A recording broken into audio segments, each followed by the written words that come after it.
안녕하세요. 구름이입니다. 구독과 좋아요 부탁드립니다. FC 바이에른 뮌헨은 빌라전의 실점으로 인해 노이어와 우파메카노가 비판을 받고 있는 가운데 에벨은 우파메카노를 옹호했습니다. 팬들도 역시 두 패로 나뉘어 있네요. 우리가 빌라에게 실점한 골은 물론 골키퍼의 실수 때문에 갑자기 나온 것이지만 분명히 말해야 합니다. 마누엘 노이어의 위치 선정 실수였습니다. 그가 실점한 골은 전적으로 그의 책임입니다. 두 가지 의견이 있을 수 없습니다. 수비 실수가 아닙니다. 우리는 그 일을 키울 필요가 없습니다. 스트라이커는 무엇을 했습니까? 어쩔 수 없이 슛을 쏜 거죠. 마누엘이 10m 정도 더 뒤에 있으면 가슴으로 슛을 받았거나 슛은 빗나갔을 겁니다. 그건 수비 실수가 아닙니다. 우파메카노는 상대 공격수보다 우리 골문에 더 위험합니다. 김민재는 나쁘지 않습니다. 나겔스만과 투엘의 높은 압박은 실패했었습니다. 그리고 상대 페널티 지역 앞에서는 핸드볼처럼 공이 앞뒤로 패스되고 있습니다. 경기가 점점 더 타이트해지고 있고 골을 넣지 못하고 있습니다. 킬이나 자그레브를 상대로는 통할지 몰라도 기존 팀들을 상대로는 통하지 않죠. 희망의 원칙을 제외하면 프랑크푸르트전에서는 더 나아질 거라고 생각하는 사람이 있나요? 애초에 이런 상황은 일어나지 않아야 합니다. 불안정한 선수들, 옐로카드, 이유 없는 퇴장, 계속 1대1로만 수비하는 것만 봐도 알 수 있죠. 에메리 감독은 단순히 콤파니를 코치한 것 같아요. 콤파니는 에메리 감독의 컨셉을 충분히 알고 있어야 합니다. 그리고 몇 가지 대응책도 뿌려야 합니다. 에메리는 자신이 더 나은 팀이라는 것을 세상에 보여주기 위해 경기를 하지 않습니다. 아니, 그는 상대가 최고의 경기력을 보여주지 못하도록 만들고 싶어 합니다. 교체 선수도 벤치에서 뛸 수 있는 선수를 모두 잘 골랐습니다. 아인트라흐트 프랑크푸르트는 리그 4연승을 거두며 자신감이 넘칩니다. 바이에른은 여러 어려운 상대와 맞서는 소위 진실의 주간에 있습니다. 레버쿠젠과의 경기에서 1대1 무승부를 기록했지만 팀은 계속해서 선두를 달리고 있습니다. 콤파니 감독은 평범한 경기를 예상하며 패배를 딛고 일어서고자 합니다. 프랑크푸르트에서의 경기는 항상 특별합니다. 프랑크푸르트는 젊은 선수들이 많고 재능이 많은 팀으로 카운터에 강합니다. 클럽과 팀은 여전히 성장할 수 있습니다. 하지만 우리에겐 평범한 경기이기도 합니다.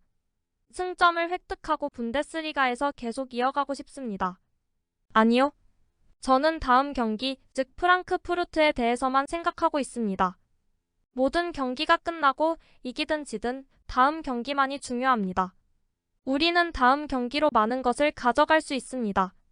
그것이 다음 경기에서 성공하기 위한 기초가 되어야 합니다. 자말이 출전할 수 없다는 것은 정말 유감입니다. 하지만 결국 자말은 젊은 선수이기 때문에 휴식을 취하고 100%의 컨디션으로 돌아오는 것이 더 낫다고 판단했습니다. 우리의 우선순위는 자말이 건강을 유지하는 것입니다.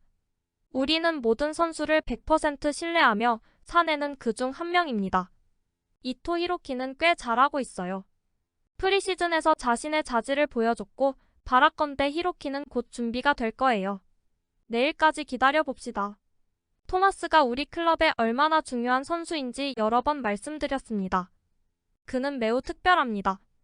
프라이부르크전 골로 다시 한번 그 사실을 보여줬죠. 저는 항상 경기에서 이기기 위한 결정을 내립니다. 특정 선수에게 불리한 결정이 아니라 다른 선수를 위한 결정이죠. 경기를 뛰지 않는 선수에 대한 이야기는 항상 존재합니다. 바이에른과 DFB는 긴밀한 협의를 통해 더 큰 부상을 막기 위해 고관절에 휴식을 취하고 치료를 받는 것이 낫다는 결론을 내렸습니다. 무시알라는 이미 레버쿠젠 경기 후 부상을 당한 상태였습니다. 플레이 스타일은 제가 자주 사용하는 단어가 아닙니다. 제 플레이 방식은 실용적인 것이지 스타일에 관한 것이 아닙니다. 패배하면 일어나서 다음 경기에서 이겨야 합니다. 그것이 내일의 목표입니다. 그 경기에서 우리가 이룬 것을 잊지 않겠습니다. 레버쿠젠과 빌라 두 경기 모두 우리가 더 자주 치르면 이길 수 있는 경기였습니다. 결과는 우리가 한 노력에 대한 보상이 아니었습니다. 빌라전에서 질 수는 없죠. 빌라를 상대로 비판할 수 있는 유일한 것은 우리가 95에서 96%에 머물렀다는 점입니다. 우리 모두는 절대적인 한계까지 자신을 밀어붙여야 합니다. 프랑크푸르트에서도 똑같이 해야 합니다. 프랑크푸르트는 위험이 높습니다. 빌라파크에서 맞닥뜨렸던 것과 비슷한 강도에 직면하게 될 것입니다. 아인트라흐트의 오마르 마르무시는 6골을 기록 중이고 해리케인은 5골을 기록 중입니다. 두 공격수 모두 총 어시스트 포함 9점을 기록 중입니다.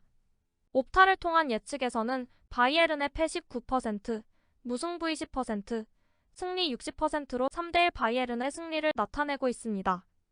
133번의 맞대결에서 아인트라흐트는 37번만 승리한 반면 바이에른은 69번의 승리를 거두었습니다. 하지만 지난 시즌 프랑크푸르트는 홈 경기장에서 5대1로 미넨의 대패를 안겼습니다. 그리고 미넨에서는 FC 바이에른이 2대1로 승리했습니다. 일요일에는 우리 스스로 그들을 이겨낼 것입니다. 그게 전부입니다. 물론 우리는 빌라에게 패했지만 패배는 매우 불행했고 무승부가 당연했을 것입니다. 이제 빈센트가 하는 모든 일에 의문을 제기하는 것은 변덕스러운 성격을 보여줍니다. 진정한 팬만이 바람이 어떻게 불든 마음을 바꾸지 않습니다. 저는 결코 콤파니가 하는 모든 일에 의문을 제기하지 않습니다. 하지만 지난 두 경기는 우리의 부족함을 보여주었습니다. 이것은 냉정하게 인정해야 합니다. 우리는 아인트라흐트를 과소평가하지 않을 것입니다.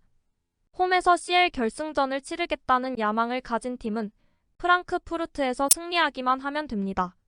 우리는 에스턴 빌라를 과소평가하지 않았습니다.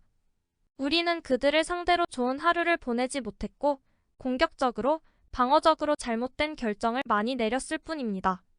그리고 그런 날은 있습니다. 프랑크푸르트에서의 마지막 경기를 상기시키고 싶지 않지만 아인트라흐트도 현재 매우 위험한 상대이며 2위를 달리고 있습니다. 일요일에는 힘든 경기가 될 것입니다. 사내는 계약의 마지막 시즌을 보내고 있으며 이번 시즌 중 연장 계약을 체결할 것으로 예상되고 있습니다. 하지만 마이클 올리세의 등장으로 사내가 팀에서 자신의 미래에 대해 걱정하고 있으며 잠재적으로 대안을 모색하고 있다고 보도되고 있습니다.